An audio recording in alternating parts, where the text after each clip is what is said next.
Olá!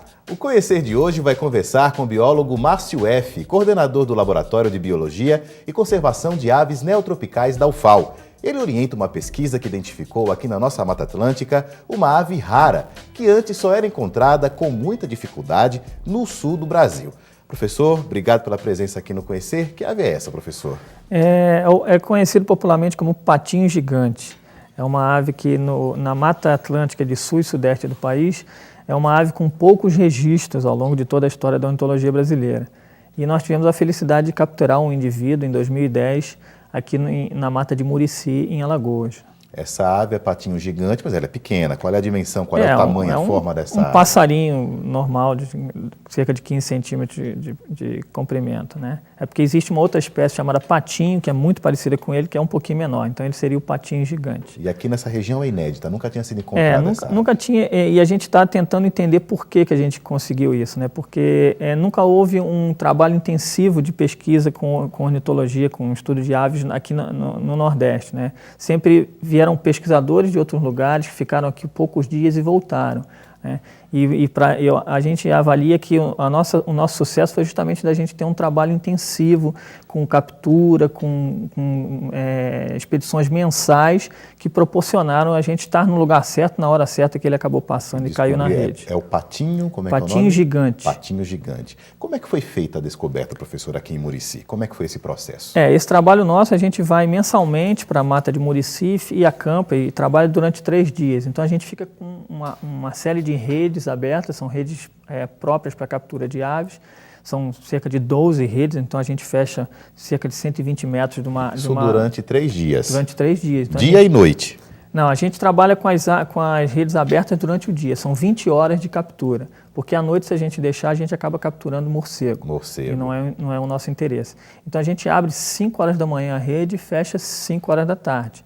Então ela fica aberta o dia todo. Então 1 hora, alguém passando, ele acabou caindo. Perfeito. E o grupo acampa lá, porque não tem uma estrutura, né? O senhor contava pra gente. Como é que é essa questão da infraestrutura para pesquisa lá? A gente, Murici fica numa região de difícil acesso, quando chove é muito complicado chegar, então por enquanto a gente está trabalhando com acampamento, né? São alunos do laboratório e a gente acampa durante esses 3 dias. Mas a nossa ideia é montar uma base de pesquisa lá em cima para poder monitorar com mais eficiência esses dados que a gente vem coletando, né? Quer dizer, então todo mês sobe um grupo de quantos alunos, professor e professores sobem? A gente tem uma limitação de carro, então a gente sobe com cerca de 6 pessoas, né? Eu e mais 5, ou um outro biólogo de mestrado que está fazendo mestrado, coordenando a equipe também, e mais 5, né? Então cada um com sua atividade, alguns coletam os dados, outros vão buscar ninhos e passam esses 3 dias andando pela mata e capturando as aves. Essa ave, o patinho gigante, ela tem um comportamento, esse patinho gigante encontrado aqui em Alagoas, diferente do patinho encontrado no Centro-Sul? Não, a princípio é a mesma espécie, né, porque a gente está falando de um centro de endemismo, ou seja, um centro que existem várias espécies que são exclusivas daqui, então a gente ainda não sabe se essa ave realmente também está dentro dessa característica ou faz parte de uma população maior brasileira, né? Mas ele já tem um comportamento muito difícil de ser detectado. É uma ave que não canta muito, é uma ave que não tem poucos registros no Brasil inteiro, né, na sua área de ocorrência sul-sudeste, é uma ave que anda muito pertinho do chão, então não é fácil da gente detectar essa ave na natureza. Por isso ela ao longo de todas as pesquisas no Brasil, ela tem sido naturalmente rara, né? Mas a gente não sabe se ela estava passando por aqui e a gente conseguiu capturar, ou se ela, por ter esse comportamento assim difícil, ela está por aí e a gente só conseguiu capturar uma vez. Por isso que a descoberta é tão importante, porque ela é rara, ela é inédita, professor? Isso, ela sendo inédita aqui para essa parte do Nordeste, ela pode ser, por exemplo, um representante de uma espécie nova, de uma subespécie. Que não tinha registro. Que não se tinha registro ainda. Então, isso tudo está sendo avaliado, né? A princípio, a gente está encarando como uma ave do sul e sudeste, que tem também uma distribuição para o Nordeste. Foi achado um único exemplar, é isso? Um único exemplar, em 2 anos, nunca mais se viu, nunca mais se ouviu. Certo. Agora, o que esse Centro Pernambuco de Endemismo, essa região que engloba norte do São Francisco, é isso? Até Rio Grande do Norte? É a região da Mata Atlântica que vai... diferente. É a região da Mata Atlântica que vai do norte do São Francisco até Rio Grande do Norte. Então, toda essa Mata Atlântica litorânea desses estados aqui setentrionais do Nordeste é conhecido como Centro de Endemismo Pernambuco. Que o Centro de Endemismo é uma área geográfica onde ocorrem diversas espécies que são exclusivas dali. Por que são exclusivas, professor? Porque ao longo da evolução, esse pedaço de Mata Atlântica do Nordeste ficou isolado da Mata Atlântica pela Caatinga e ficou isolado do restante da Mata Atlântica do Sul e Sudeste pelo Rio São Francisco.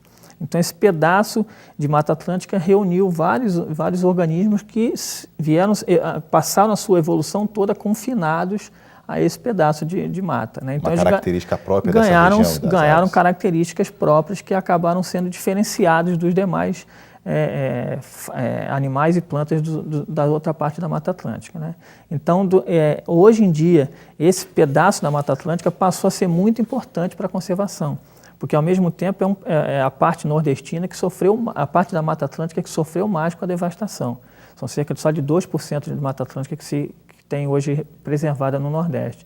E essa Mata Atlântica hoje ela está toda fragmentada em blocos de mata. E aqui nós temos a riqueza. Qual é a importância de Murici nesse cenário, desse fragmento da Mata Atlântica de Murici alagoano?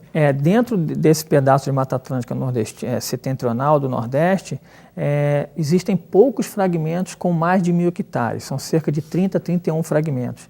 E Alagoas tem alguns deles. E Murici é um dos maiores fragmentos e um dos mais importantes, mais bem conhecidos, não só para aves, mas para vários outros representantes da fauna e da flora.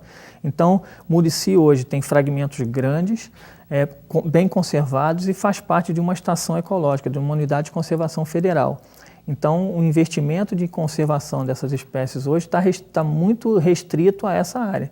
Se a gente conseguir fazer com que essa área se mantenha, a gente tem o sucesso de manter essas aves e essas fauna e flora endêmica daqui conservada, né, a longo prazo. Perfeito. Vamos falar um pouco mais sobre isso no próximo bloco. Daqui a pouco a gente volta com mais um pouquinho dessa conversa com o professor Márcio F., falando sobre as aves raras do Nordeste brasileiro. Conhecer, volta já, não sai daí.